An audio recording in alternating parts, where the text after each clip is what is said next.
जय जय श्री राधे जय जय श्री कृष्णा।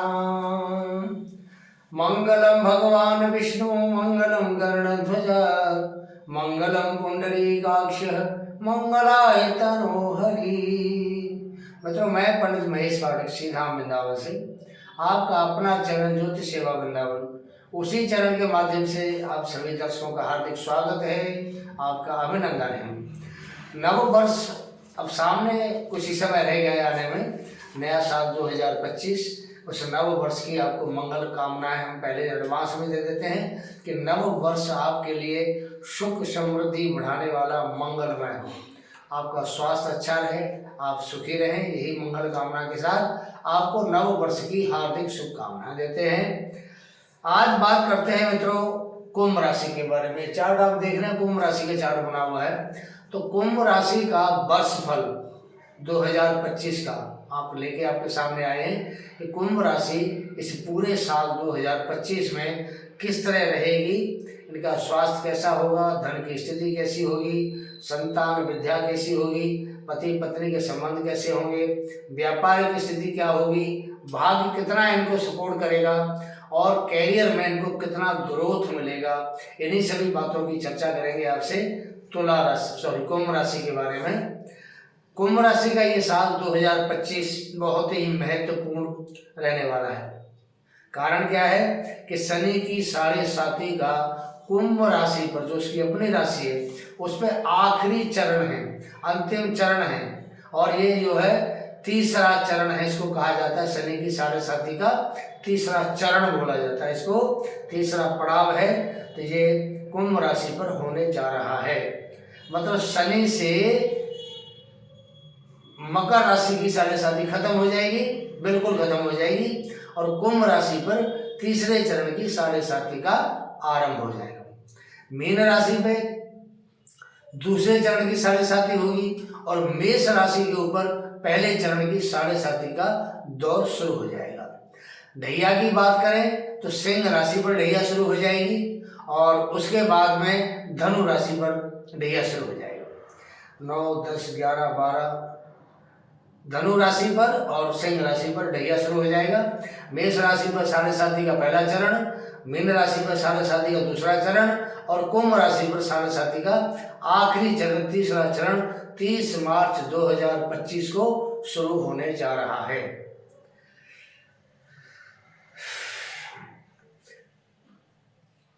शनि देव का मित्र हैं राहु महाराज, इसको कलयुग का देव भी कहा गया है। ये भी इसी साल 2025 में इनका भी स्थान परिवर्तन होगा। ये 18 मई को मीन राशि से निकल करके शनि की प्यारी राशि कुंभ राशि में गोचर करेंगे। उधर केतु का भी राशि परिवर्तन इसी साल होना है 18 मई 2025 को। ये तो कन्या राशि से निकल करके सिंह राशि में गोचर करेंगे। और सबसे बड़ा जो परिवर्तन होना बृहस्पति का होना है, गुरुदेव का होना है। ये गुरु महाराज आपके चौथे भाव में गोचर कर रहे हैं कुंभ राशि से। तो 15 मई 2025 को इनका जो गोचर है वो आपके पंचम भाव में होगा।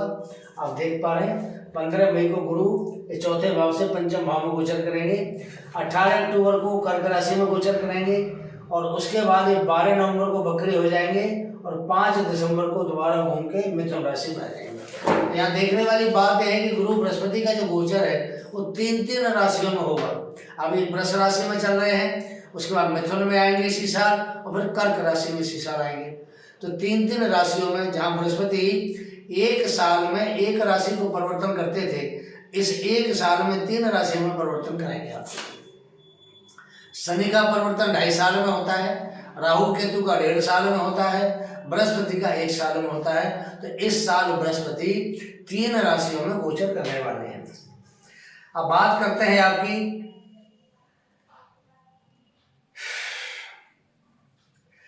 ये जो क्या क्या आपको असर दिखाएंगे बड़े बड़े सितारे इस साल, इनका जो परिवर्तन होने वाला है शनि का, राहु का, बृहस्पति का। ये जो प्रोग्राम आपके सामने है ये आपकी चंद्र राशि के ऊपर निर्भर है। चंद्र राशि के लिए बनाया है। अगर आपको अपनी राशि नहीं पता है तो आपका जो नाम है अपने नाम से देख सकते हैं। अगर कुंभ राशि का नाम है तो ये भी आपके लिए बनाया है। और अगर आपको अपनी लगन के बारे में पता है तो आप लगन से भी देख सकते हैं। ये जो प्रोग्राम है लगन और राशि दोनों के अकॉर्डिंग है। आपको जैसे सुविधा हो वैसे इसको आप समझ सकते हैं, देख सकते हैं। बात करते हैं इस प्रोग्राम की। देखो वीडियो आज बहुत अच्छा होने वाला है, क्योंकि कुंभ राशि में 3-3 ग्रहों का राशि परिवर्तन हो रहा है, 4-4 ग्रहों का, और ये चारों ग्रह ही मेन होते हैं हमारे जो वर्षफल होता है साल भर का उसमें। तो ये जो इनका परिवर्तन है ये आपको कितना आशावादी लगेगा। आप पूरा प्रोग्राम देखिए, वीडियो को अंत तक देखिए, और अंत में आपको कुछ उपाय भी बताएंगे कि अगर आपका कोई ग्रह खराब है तो उसके लिए आपको क्या उपाय करना है। पहले गुरु जी की बात करते हैं, गुरु बृहस्पति की। 11वें और सेकंड भाव के स्वामी बनते हैं। ये लाभ भाव है, ये दूसरा भाव धन भाव होता है, इसके ये स्वामी बनते हैं। और ये गोचर कर रहे हैं आपके चतुर्थ भाव के अंदर। तो चौथा जो भाव होता है यहाँ रहेंगे ये 15 मई तक रहने वाले हैं। उसके बाद वो आपके 5th हाउस में गोचर करेंगे, आपको बताया था मैंने अभी। और 18 अक्टूबर को आपके 6ठे भाव में आ जाएंगे गोचर करने के लिए, और वापसी बैक करके फिर आपके 5म भाव में आ जाएंगे। फिलहाल अभी 4थे भाव में है। पहले चतुर्थ भाव की आपसे बात करते हैं। अगर अभी आप कोई मकान का रेनोवेशन कराना चाहते हैं या कोई मकान में बदलाव करना चाहते हैं तो अभी आप करा सकते हैं। आपके लिए 15 मई तक का समय बहुत अच्छा है। माता का साथ आपको इस समय बहुत अच्छा लगेगा। माता के साथ कहीं आप तीर्थ यात्रा वगैरह भी जा सकते हैं, और माता के साथ आप बहुत अच्छा समय गुजारने वाले हैं। आपका माता के साथ रहना, उनकी सेवा करना, स्वास्थ्य का ध्यान रखना, उनके भोजन भजन का इंतजाम करना, ये आपके लिए बहुत अच्छा रहेगा। और आप इस मामले के लिए एक्टिव भी रहेंगे, आप करेंगे, ऐसा हम कह सकते हैं। बृहस्पति यहाँ लाभेश और धनेश बनते हैं, तो आपको परिवार में सुख सुविधा बढ़ाने वाले होंगे। तो ये परिवार का भाव है, ये लाभ का भाव है। सुख सुविधा बढ़ाएंगे परिवार के अंदर। बड़े बुजुर्गों से आपको आशीर्वाद प्राप्त होगा। धन की स्थिति है आपकी बहुत ही मजबूत होने वाली है। परिवार में कोई खुशी का समाचार आपको आ सकता है। घर में कोई आपकी मांगलिक कार्य भी हो सकते हैं, क्योंकि परिवार का भाव के स्वामी है चतुर्थ भाव में बैठे। चतुर्थ भाव होता है हमारे सुख का, और सुख के भाव में जब बृहस्पति बैठे हैं तो आपके परिवार में मंगल कार्य करेंगे और धन की स्थिति को मजबूत करेंगे। ऐसा हम आप ग्रहों के गोचर के हिसाब से आपको बता सकते हैं। गुरु का चौथे भाव का गोचर, 4th हाउस का जो गोचर है, आपकी जमीन जायदाद को बढ़ाने में आपका सहयोग करेगा। तो प्रॉपर्टी लेना चाहते हैं या कोई प्रॉपर्टीज आप बेचना चाहते हैं, बेच के फिर लेना चाहते हैं, बड़ी हेल्प होगी आपकी। चाहे आपने रेनोवेशन कराना हो, कोई बदलाव करना हो, या कोई नया मकान बनवाना हो, कोई मकान खरीदना हो, बेचना हो, तो यहाँ बृहस्पति आपको हर उस काम के लिए अच्छा लाभ देंगे जो काम आपने सोच रखा है, जो आपकी मनोकामना है, आपका डिजायर है। तो डिजायर के स्वामी बनते हैं ये आपके, तो आपकी डिजायर अवश्य पूरी करेंगे। यहाँ से जो गुरु की दृष्टि 8म भाव पर जाती है, यहाँ से जो 5वीं दृष्टि 8म भाव पर जाएगी, 7वीं दृष्टि 10म भाव पर जाएगी, और जो 9वीं दृष्टि है वो 12वें भाव पर जाती है। अब यहाँ आपको क्या भाव देंगे, क्या लाभ देंगे आपको? 8म भाव पर दृष्टि से आपको ज्ञान को बढ़ाएंगे। कैरियर 10म भाव पर दृष्टि से आपके करियर में आपको ग्रोथ देंगे, तरक्की देंगे। और आप यात्रा भी 12वें भाव से कर सकते हैं, चाहे वो यात्रा पास की हो, चाहे वो दूर की हो, कोई तीर्थ यात्रा भी हो सकती है, या कोई व्यापार बिजनेस के लिए भी आपकी यात्रा हो सकती है, या फिर घूमने फिरने के लिए भी यात्रा हो सकती है। तो ऐसा बृहस्पति 12वें भाव पर दृष्टि से आपके साथ अवश्य फल देंगे। गुरु का गोचर जब 5म भाव में आएगा, ये यहाँ 15 मई को जब 5म भाव में आएंगे तो 18 अक्टूबर को कर्क राशि में चले जाएंगे 6ठे भाव में। तो ये फिर 5 दिसंबर को दोबारा फिर आपके मिथुन राशि में दोबारा फिर ये 5म भाव में फिर आ जाएंगे। तो यानी 3 बार गुरु का राशि परिवर्तन इस साल हो रहा है, जो बड़ा ही महत्वपूर्ण माने रखता है। अब जब 5म भाव में गुरु आएंगे तो ये 5म भाव होता है हमारे संतान का, प्यार का, लव का, रिलेशन का, शिक्षा का, लॉटरी का, शेयर मार्केट का, ये सब का भाव होता है। तो यहाँ जब गुरु आएंगे तो इस भाव के कारक बनते हैं गुरु महाराज। 5म भाव कारक बनते हैं विद्या के और संतान के। तो संतान संबंधी आपको सुख देंगे। अगर आप फैमिली को प्लानिंग कर रहे हैं आप चाहते हैं कि आपको संतान की चाहना है, तो आपको संतान ये दे सकते हैं मिथुन राशि के अंदर गोचर के दौरान। ये समय आपके लिए बहुत अच्छा रहेगा। 15 मई से लेकर के 18 अक्टूबर का जो समय है बहुत बढ़िया है। अगर आप चाहते हैं प्लानिंग करना तो कर सकते हैं, संतान आपको अवश्य प्राप्त होगी। यहाँ से गुरु आपको भाग्य भाव को देखते हैं, पंचम में बैठे भाग को देखेंगे, उसके बाद आपके लाभ भाव को देखेंगे, आपके लगन को देखेंगे। तीन जो दृष्टि है बृहस्पति की, तीनों बहुत अच्छे भाव पे है। अब देखिए भाग्य में दृष्टि डालेंगे तो भाग्य आपको सपोर्ट करेगा, आपका भाग्य बढ़ेगा, क्योंकि भाग्य के भी ये कारक होते हैं। और कारक जब कारक भाव पर दृष्टि डालता है तो आपको बहुत अच्छा लाभ देता है। और बृहस्पति की दृष्टियों के बारे में हमारे शास्त्र कहते हैं कि बृहस्पति जहाँ बैठते हैं वहाँ के मुकाबले जहाँ जहाँ इनकी दृष्टियाँ होती हैं आपको बहुत ही अच्छा लाभ देते हैं गोचर के अंदर। तो जब बृहस्पति आपके लाभ भाग्य भावों पर दृष्टि डालेंगे तो आपका भाग्य बढ़ेगा, भाग्य से आपको लाभ होगा, जो कि शुभ प्रभाव है भाग्य के ऊपर दृष्टि बृहस्पति की, ऐसा माना जाता है। आपकी जो अधूरी इच्छाएं हैं, आपकी जो अधूरी मनोकामना जो पूरी नहीं हो पाई है, गुरु की दृष्टि से वो आपकी मनोकामना अवश्य पूरी होंगी। लगन पर जब गुरु महाराज दृष्टि डालता है तो आपका मान सम्मान बढ़ता है, जो नेगेटिविटी है वो आपकी खत्म हो जाएगी। तो शनि के साथ चंद्रमा नेगेटिविटी देता है, चंद्रमा व्यथित होता है शनि के साथ, तो वो चीज़ में आपको राहत मिलेगी। स्वास्थ्य संबंधी समस्याओं से आपको मुक्ति दिलाएंगे बृहस्पति की दृष्टि जब आपके लगन के ऊपर जाएगी। तो कुंभ राशि पर जो स्थिति है चंद्रमा की, तो गुरु की जो दृष्टि वहाँ पड़ेगी तो एक तरह से नव पंचम योग बनता है। यहाँ चंद्रमा बैठे हैं, यहाँ गुरु बैठे हैं, नव पंचम योग बनता है, जो शुभ योग की श्रेणी में आता है, बहुत अच्छा योग माना जाता है, जो आपको एक पॉजिटिव ऊर्जा देता है। ऐसा योग, आपकी सोच अच्छी होगी, मानसिक तनाव जो शनि चंद्रमा यहाँ बैठे हैं इनकी वजह से मिला है तो उससे आपको मुक्ति मिलेगी। और भाग्य के स्थान पर दृष्टि होने से भाग्य आपका पूर्ण रूप से सपोर्ट करेगा, भाग्य आपका एक्टिव हो जाएगा, जागृत हो जाएगा। भाग्य का कारक गुरु आपको देगा भौतिक सुख, ऐश्वर्य, और भाग्य में जो भी लिखा है आपको सब पूर्ण रूप से मिलना शुरू हो जाएगा। हमारे यहाँ कहते हैं ना कि भाग्य फल है तो सब फल है। दूसरा शास्त्रों की जो भाषा है वो ये है, भाग्यम फलति सर्वदा नच विद्या नच पौरुषम, हमेशा इंसान का भाग्य फलता है, और जब भाग्य फलता है तो सब कुछ उसके लिए आसान हो जाता है।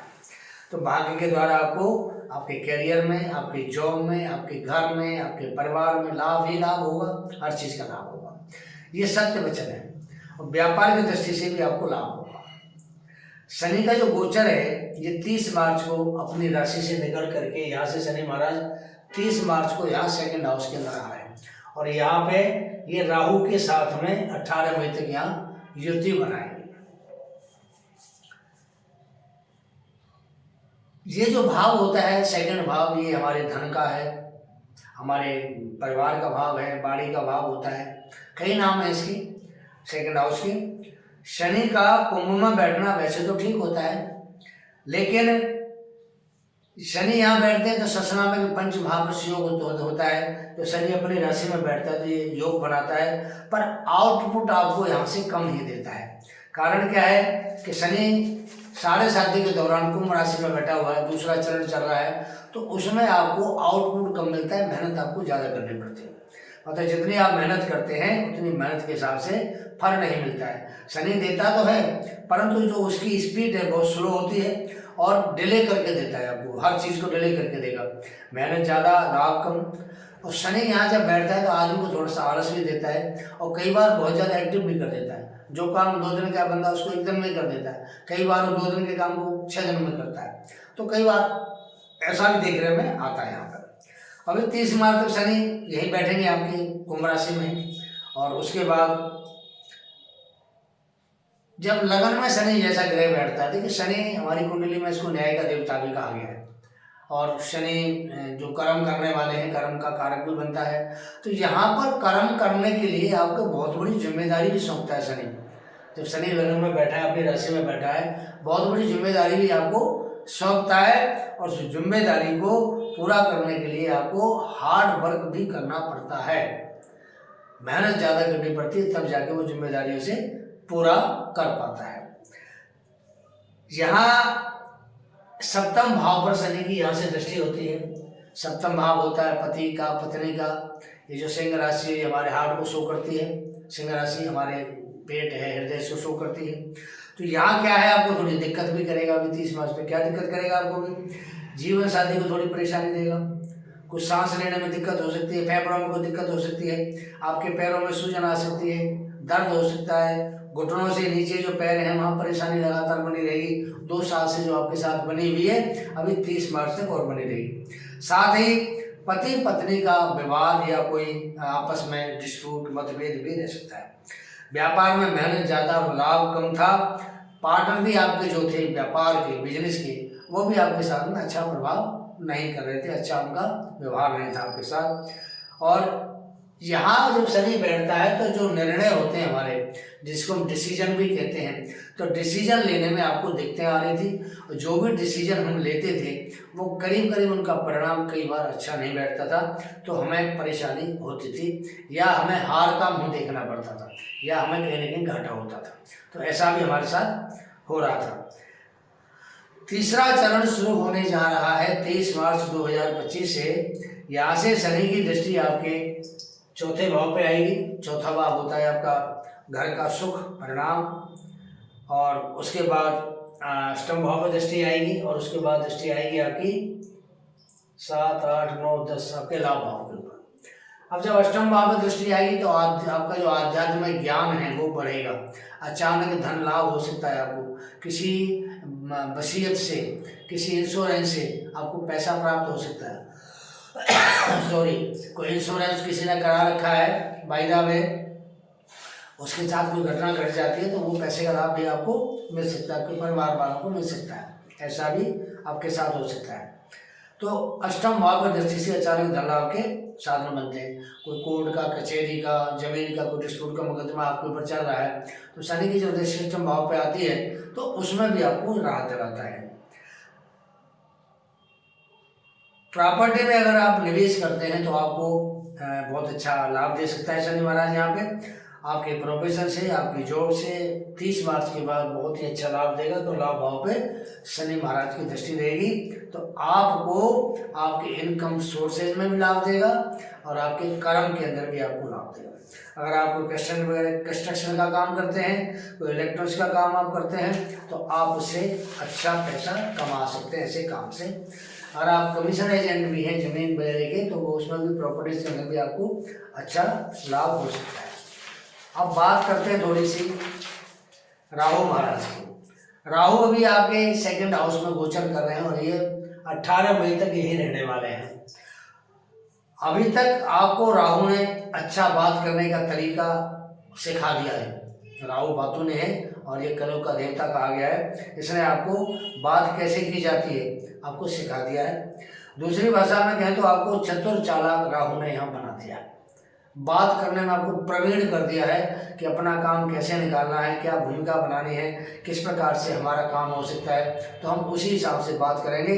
तो राहु ने कुंभ राशि वालों को पिछले 1 साल के अंदर बहुत चतुर चालाक बना दिया है, बहुत अच्छा सिखा दिया इसने। राहु आपको द्वितीय भाव में रहते हुए आपको बहुत कुछ सिखा गया, अब सिखा भी रहा है भी, और ये भी 18 मई तक आपको सिखाएगा। ये सब राहु ने आपको पिछले 1 साल में प्रवीण कर दिया, सिखा दिया।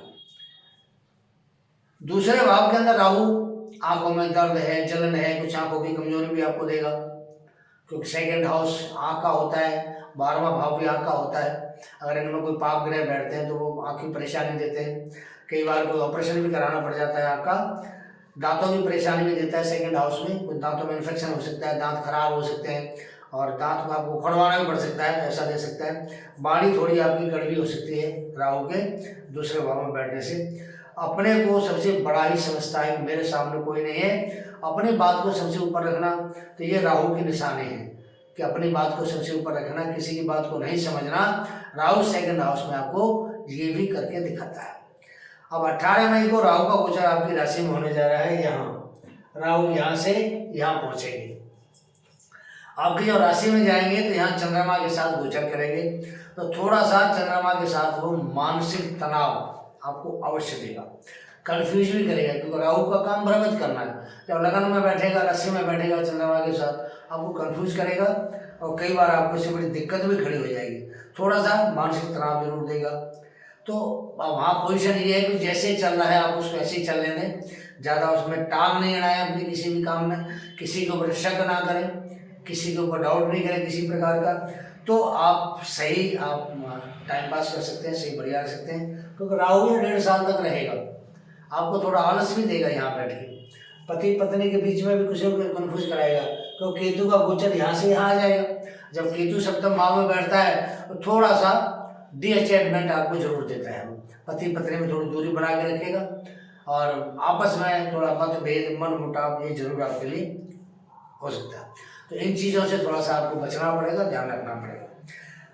ये जो हमारा चैनल है, अभी आपको उपाय बताते हैं भी कि आपको क्या उपाय भी करना है इस दौरान। आपको ये जो चैनल है हमारा ज्योतिष सेवा वृंदावन, अगर आपको अपनी कुंडली के बारे में कोई जानकारी चाहिए तो अपनी डेट ऑफ बर्थ सामने आपको व्हाट्सएप नंबर आ रहा है, इसमें व्हाट्सएप करिए, डेट ऑफ बर्थ, जन्म समय, जन्म स्थान और आपका नाम, कुंडली का सटीक विशेषण आपको मिलेगा। और मित्रों, वर्षफल बनवाना चाहते हैं तो अपने एक डेट ऑफ बर्थ भेजिए, आपको इस साल का वर्षफल चाहिए 2025 का, तो पूर्ण रूप से हस्तलिखित आपको मिलेगा। तो इसलिए अगर आप पहले अपना रजिस्ट्रेशन कराते हैं तो आपके लिए बहुत अच्छा रहेगा, क्योंकि ये जो वर्षफल है हम लिमिटेड बनाते हैं, बहुत ज़्यादा नहीं बना पाते क्योंकि समय नहीं मिलता था और हाथ से लिखने में टाइम बहुत लगता है। तो लिमिटेड है तो जल्दी आए और जल्दी पाए। बात करते हैं उपाय की। देखिए, सबसे पहले तो आपको शनि आपका सेकंड हाउस में आ रहा है। सेकंड हाउस हालांकि धन का भाव है, लेकिन फिर भी सेकंड हाउस परिवार का भाव होता है। वाणी को मीठा रखना है और शनि के जो बीज मंत्र हैं उसका आपको जाप जरूर करना है। दूसरा उपाय बताते हैं आपको बृहस्पति का, क्योंकि बृहस्पति पंचम भाव में बैठा है और अच्छा ग्रह है, कोई दिक्कत नहीं है, लेकिन पंचम भाव से छठे भाव में जाएंगे, फिर पंचम भाव में आएंगे, कर्क राशि में जाएंगे, फिर मिथुन राशि में वापसी होगी। तो बृहस्पति का आपको व्रत करना बहुत जरूरी है। जो महिला है वो व्रत कर सकती है तो उनके लिए बहुत अच्छा रहेगा। ये छोटा सा प्रोग्राम आपके सामने कुंभ राशि का प्रस्तुत है, कैसा लगा अपनी राय दें। राधे राधे, जय जय श्री राम।